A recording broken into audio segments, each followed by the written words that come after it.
Hey guys, in today's video we are going to be talking about the all-new, we've got the prototype of the M5F mandolin from Bourgeois. There's no other one on the market. You're going to be the first to know all the specs. We're going to talk about the specs of the mandolin, how it's built, the price range it's in, who it's for, who's going to need this mandolin in their collection, and we're going to talk about how we think it compares to other like mandolins, and you're going to get a chance to hear it for the very first time right on this video. So let's just go ahead and dive right in.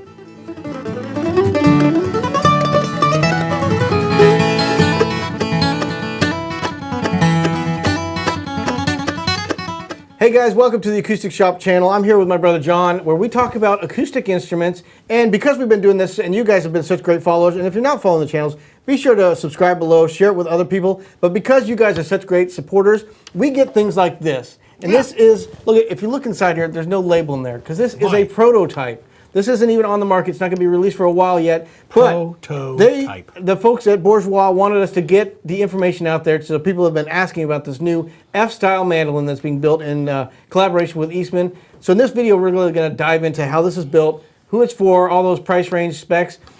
But I'm very excited. We just got this in maybe 2 days ago, and we went up to the Bourgeois headquarters where they're building instruments. We got a chance to talk to Dana when we were up there, and he's been wanting to build a mandolin for decades, but his demand for guitars is so high already that he really couldn't retool their facility there to start making the mandolins. He didn't have the resources. So when they ended up getting partnered up with Eastman, this was one of the first things on his roadmap was, I would love to build a mandolin at my specs and have the folks at Eastman actually do the production of it. So that's what this is. This is Dana's specs. If he was going to build a mandolin himself, this is what he would want. It's a fully torrefied mandolin. It's a torrefied top, back and sides, torrefied neck.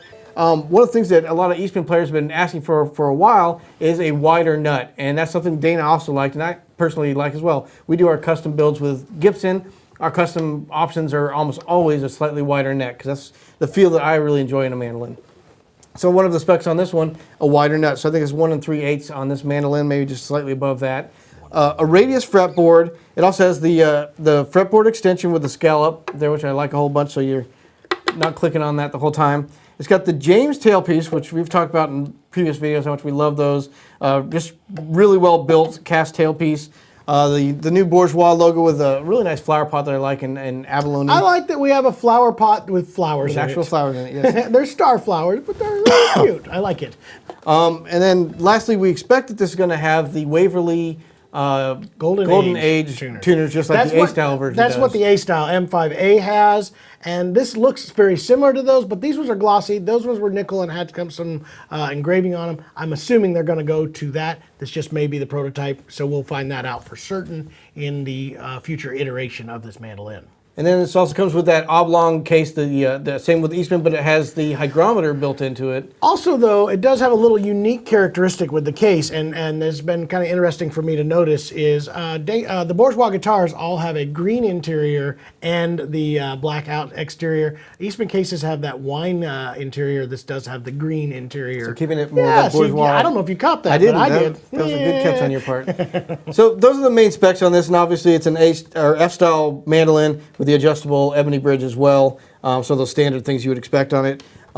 It does have, like I said, on this prototype anyway, a 3-piece neck, that kind of black back to the headstock overlay, and then stripe down the back of the neck. The ivory binding on this looks great with that kind of honey color to the maple. The Adirondack spruce top, we talked on Eastman, that's normally the 815 and above would be Adirondack. And again, this taking all those things and raising them one more level to that mid-tier price range. That Adirondack spruce top, I think, just gives a lot of that punch and drive. Especially when you're chopping on a mandolin, that Adirondack it keeps up with you. It doesn't really kind of compress on you. It just can keep up with whatever you're putting into it. And last, that James tailpiece. We are a real big fan of this. Like I said, we sell these individually. We are a dealer for James tailpiece because we're such a big fan of those. It's a cast tailpiece. It's very heavy duty. Also has those rubber grommets and is much easier to do string changes on as well. So that kind of gives a major advantage. Now, this is slightly different to talk about this in the way that it is shaped and graduated than the Eastmans. So there has been a lot of people that have kind of talked about this. Does this sound like just another Eastman mandolin? It is a different sounding mandolin. I think you would agree with me on that. It feels different. it plays different, and it has a slightly different tone. And all the specs that we just talked about are going to affect the tone of it and the feel of it. The neck profile, we've had for years people asking, can we get an Eastman with a slightly wider nut? And this being the 1 3/32, that's about where I really like it. That's what we've been custom ordering on a lot of our Gibson mandolins. Just that wider nut, radius fretboard on there. Just horrifying, the whole mandolin's got to have a huge effect on the tone, and I think it does. It feels like a little bit more of an aged instrument when you play it brand new. Yeah. So now let's talk a little bit about what and who would this be for? What if you were envisioning the person who's going to purchase this mandolin? Who do you think that's going to be, Jer? So this is a great point. We don't have the final price on this because it is the prototype. This is going to fall in that $3,500 range. So kind of that in between where Eastman maxes out. We've talked in the past. I've not really been a huge fan of their 915. It's just a little bit more gaudy, and tone-wise, I didn't think it was a real upgrade, but price jumped quite a bit. So comparing it to the 815, which is a great mandolin, I play that all the time.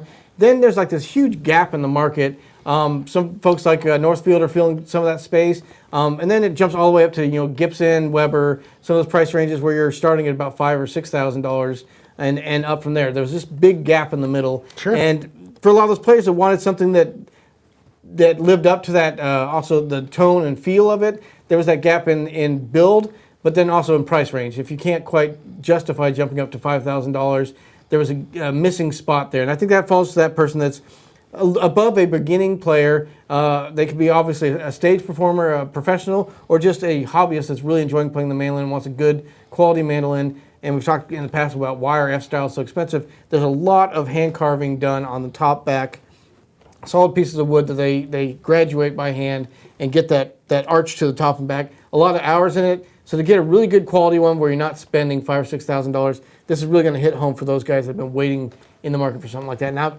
we were excited. Absolutely, to hear that. I think you're dead correct. You got to find that spot in the middle.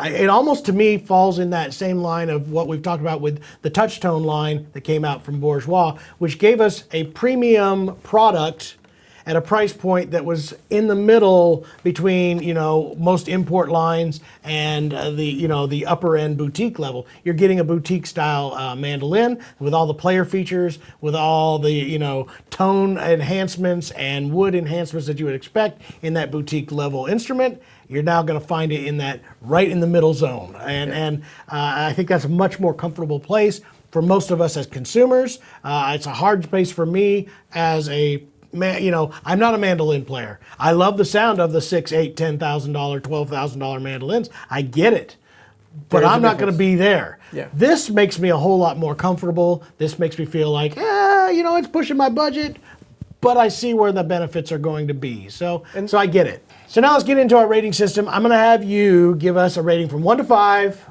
I want you to tell us in its category. This is going to be based on other mandolins in this $2,000 to $4,000 range, all right? So how about first we'll start with tone. On a scale of 1 to 5, tell me what you think. I think as a brand new instrument, because it has that poppy definition that we spoke about and it responds to everything I put into it, I'm going to give myself a little room because I've played some mandolins that just out of the box sound maybe slightly better. I played some that sound quite a bit worse. I'm putting this at a 4. Okay, have to leave you a little bit of room. All right, so how about the setup / playability? Setup and playability is exactly where I would have my mandolin. When I set mine up, the action and feel of it, the radius of the fretboard, the wider nut on this one, the action without buzzing and still having clarity, I'm going to give this a 5. So you didn't do any extra changeover? It was really set where I normally would set my mandolin, so it's right where I would put it, so 5 for me. There you go, excellent. That's personal preference. Some people may like higher action for a bigger chop, but for my playing, a 5. All right. So how about for the build quality? And I think I've got a pretty good idea where you're going to be on this. In this price range, I cannot find, and I've looked through this as deeply as I can, and I know this being their prototype that they have been looking through it as deeply as can, and I hope they keep that up with all of them. But the build quality on this is excellent. There's the finish on it looks beautiful. The binding, even the scooping of the fretboard, the extension there is just so well done. The build quality on this, I've seen some in this price range that are quite a bit less quality than this is, and I have rarely found any that are built better than this. So I'm going to put this at a 5 in that range. Excellent. All right, so now the looks of the mandolin. This is kind of an important one for a lot of people. It is, and again, this could come to personal preference. Subjective, yeah. Because some people love that traditional burst look of an old Gibson. Some people want a completely natural one. Some people want the darker brown. I really love the way the maple stands out with that kind of honey color that you get from torrefying the wood. It's different. Some people may not like the natural look of the top. I really enjoy it. I'm going to give it probably a 4 because it's not the real traditional mandolin look, but I still think it's very attractive. I give it a 5 just for that flower pot. The flower pot is very nice. They did a good job with that. Part. Last one. This one's the big one. The overall value based on instruments in its price range. Where do you find this one to fit? So if somebody is at that point where they want that step up, or they're financially set where they know I'm going to buy my first mandolin, but I want to be able to put this much money into it. If you're in that range, the value of this one I think is very high on the list. There are some great mandolin options in this range. There are also some that I think are overpriced and not really worth the extra. They're charging more for ornate inlay and stuff on them. I think this mandolin value-wise, I'm going to give this a 4.5 because it's a very well-built quality instrument. The look and appearance of it are great. The other scores that we gave it to get into this range, and then they've got that price range right in that spot that it's hard to beat. I think I'm going to agree with you. There's not anything that I know of in this price range that has this build quality, this sound level, and all the features. Warranty, hard shell case.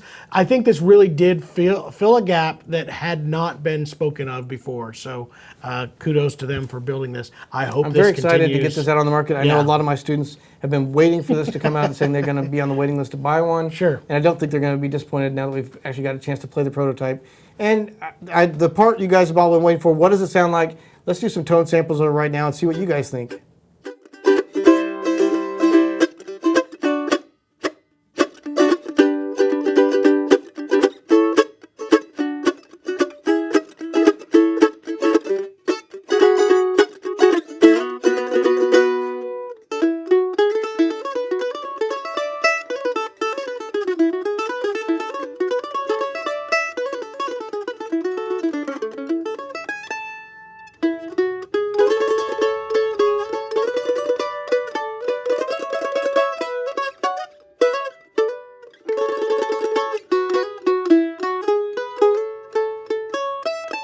Well, guys, I hope you liked getting a chance to see this brand new prototype. Thank you guys at Bourgeois for sending us the mandolin before anybody else so that we could get a chance to lay our hands on it and play it.